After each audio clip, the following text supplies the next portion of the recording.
Assalamualaikum warahmatullahi wabarakatuh. Pada kesempatan kali ini, kami dari kelompok 4 ingin membahas tentang hierarki, jenis, dan materi muatan perundang-undangan. Sebelumnya, kami ingin memperkenalkan diri terlebih dahulu. Nama saya Ajeng, dan teman saya Rehan, Yusril, Anissa, dan Aulia. Jadi kita masuk ke yang pertama, yaitu hierarki peraturan perundang-undangan yang pertama kali ada di Indonesia, yaitu berdasarkan Undang-Undang Nomor 1 Tahun 1950. Nah, di Undang-Undang Nomor 1 Tahun 1950 ini, dalam pasalnya disebutkan bahwa undang-undang yang nomor satunya yaitu undang-undang dan peraturan pemerintah pengganti undang-undang. Yang kedua yaitu peraturan pemerintah, dan yang ketiga adalah peraturan menteri. Sedangkan yang B-nya, hierarki peraturan perundang-undangan berdasarkan ketetapan MPRS tahun 1966, itu terdapat dua lampiran. Lampiran yang pertama di situ disebutkan bahwa nomor satunya yaitu Proklamasi Kemerdekaan 17 Agustus 1945. Yang kedua yaitu Dekret 5 Juli. Selanjutnya yaitu Undang-Undang Dasar Proklamasi. Dan yang keempat yaitu Super Semar atau Surat Perintah 11 Maret. Sedangkan pada lampiran kedua, yang pertama yaitu UUD Republik Indonesia 1945, lalu ketetapan MPR, lalu peraturan pemerintah pengganti undang-undang, peraturan pemerintah dan keputusan presiden, dan peraturan pelaksana lainnya seperti peraturan menteri, instruksi menteri, dan lain-lainnya. Yang ketiga, yang C, yaitu hierarki peraturan perundang-undangan berdasarkan ketetapan MPR nomor 3 tahun 2000. Nah, hierarki ini yang sering kita dengar, ya, dan di pasal 2-nya disebutkan yaitu nomor 1 UUD 1945, setelah itu ketetapan MPR, dan yang ketiga yaitu undang-undang, setelah itu peraturan pemerintah pengganti undang-undang, dan yang kelimanya yaitu peraturan pemerintah, lalu keputusan presiden, dan peraturan daerah. Hierarki selanjutnya akan dijelaskan oleh Ajeng, silakan.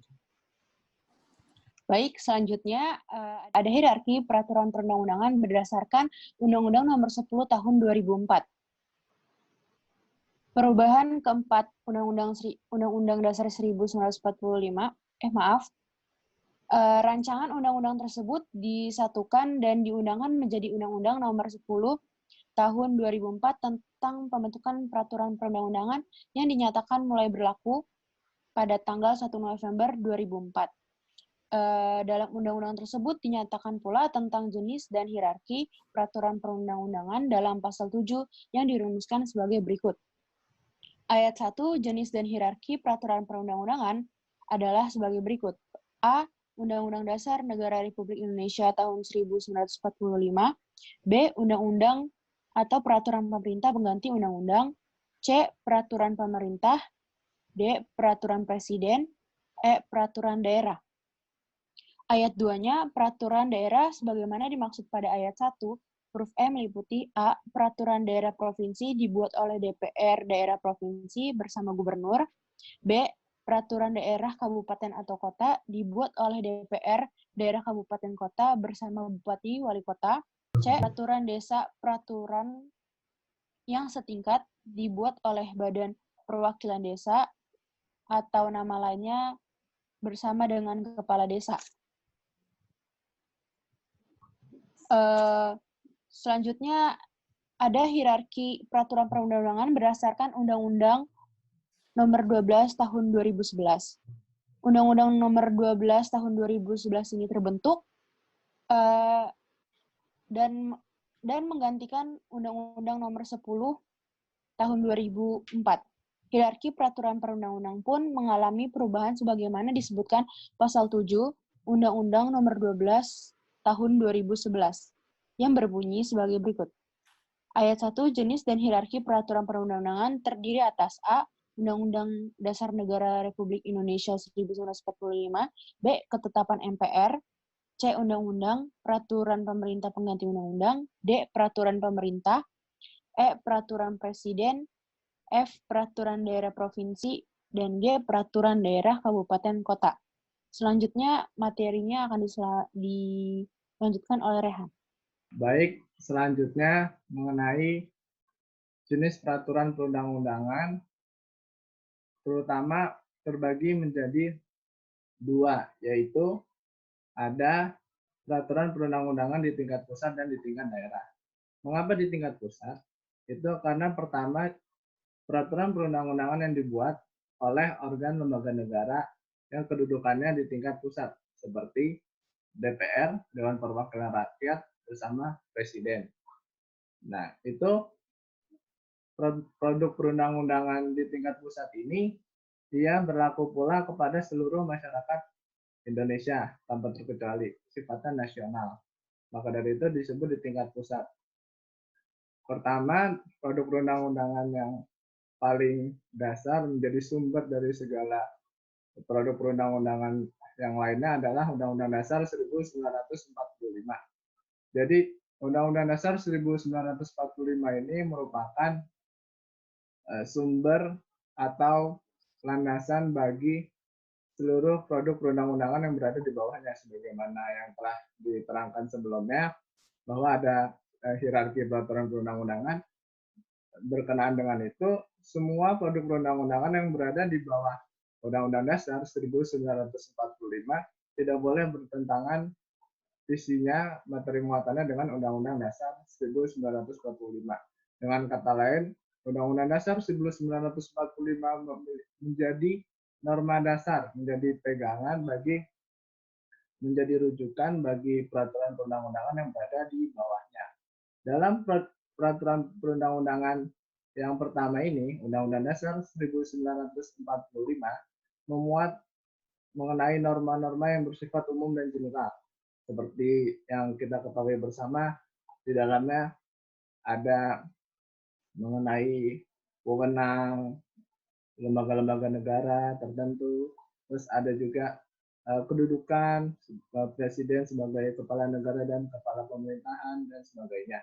Lalu ada ketetapan Majelis Permusyawaratan Rakyat atau TAP MPR. Jadi ketetapan MPR ini dalam Undang-Undang Nomor 12 Tahun 2011 dimasukkan kembali sebagaimana yang kita ketahui bersama, dia kembali berlaku. TAP MPR ini kembali berlaku dan semua yang termuat di dalamnya pun juga kembali berlaku. Hal ini dimaksudkan agar hal-hal yang telah diatur dalam ketetapan MPR sebelumnya yang waktu itu masih berlaku tetap posisinya berlaku hingga saat ini. Akan tetapi untuk selanjutnya tidak ada pembaruan atau pembuatan TAP MPR yang baru lagi. Cukup hanya setelah TAP MPR terakhir diundangkan seperti itu. Lalu berikutnya ada undang-undang. Undang-undang dalam peraturan perundang-undangan berdasarkan Undang-Undang Nomor 12 Tahun 2011 itu dia kedudukannya sejajar dengan peraturan pemerintah pengganti undang-undang. Jadi dalam hal ini apabila undang-undang itu berdasarkan konstitusi Undang-Undang Dasar 1945 dia dibentuk oleh Dewan Perwakilan Rakyat bersama dengan Presiden. Jadi dalam kondisi negara yang normal, dalam kondisi keadaan yang baik-baik saja, Presiden maupun Dewan Perwakilan Rakyat berhak mengajukan rancangan pembentukan peraturan perundang-undangan, dalam hal ini rancangan undang-undang RUU, yang akan nanti dibahas dan dimasukkan ke dalam program legislasi nasional. Jadi akan tetapi ada beberapa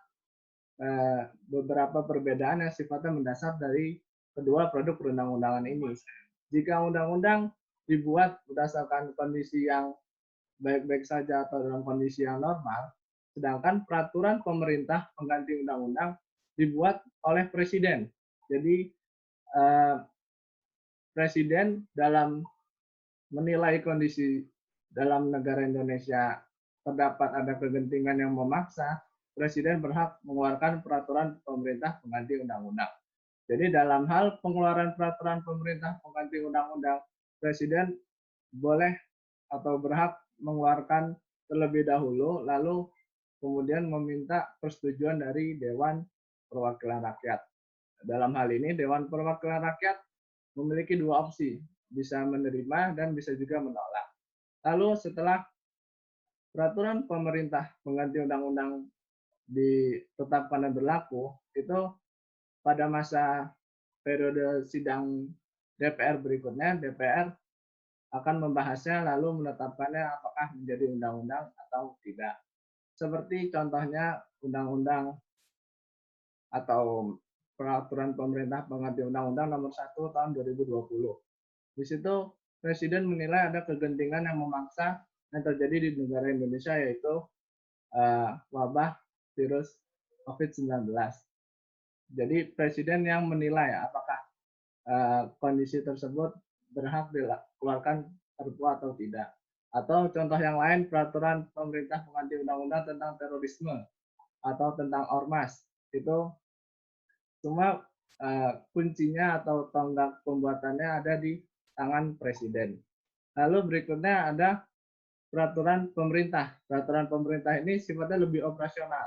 Jadi dia yang menjabarkan lebih lanjut mengenai hal-hal yang termuat dalam undang-undang. Misalnya Undang-Undang Nomor 6 Tahun 2018 yang mengisyaratkan atau membahas mengenai karantina wilayah. Lalu bagaimana mekanisme pelaksanaan karantina wilayah? Nah, itu dijabarkan lebih lanjut dalam Peraturan Pemerintah Nomor 21 Tahun 2020 dan sebagainya. Lalu kemudian Peraturan Presiden yang berkait dengan hal-hal yang berkenaan dengan pelaksanaan atau keberlangsungan pemerintahan. Lalu berikutnya akan diterangkan oleh rekan saya, Aulia. Baik, selanjutnya yaitu peraturan perundang-undangan di tingkat daerah. Berdasarkan pasal 7 ayat 1 Undang-Undang Nomor 12 Tahun 2011, itu terdapat dua jenis peraturan daerah. Yang pertama itu ada peraturan daerah provinsi dan peraturan daerah kabupaten atau kota. Namun dalam hal ini kami akan membahas 4 jenis peraturan daerah, yaitu peraturan daerah provinsi, yang kedua yaitu peraturan gubernur, peraturan kabupaten atau kota, dan peraturan bupati. Berlanjut ke yang pertama, yaitu peraturan daerah provinsi adalah peraturan yang dibentuk oleh gubernur bersama-sama dengan DPRD provinsi dalam melaksanakan otonomi daerah yang diberikan kepada pemerintah daerah provinsi. Menurut Undang-Undang Nomor 12 Tahun 2011, yaitu tentang pembentukan peraturan perundang-undangan. Kemudian kewenangan pembentukan peraturan perundang-undangan peraturan daerah provinsi ini terdapat pada pasal 136 Undang-Undang Nomor 32 Tahun 2004 tentang pemerintah daerah. Contoh dari peraturan daerah provinsi itu ada pada Provinsi Aceh, yaitu Konun.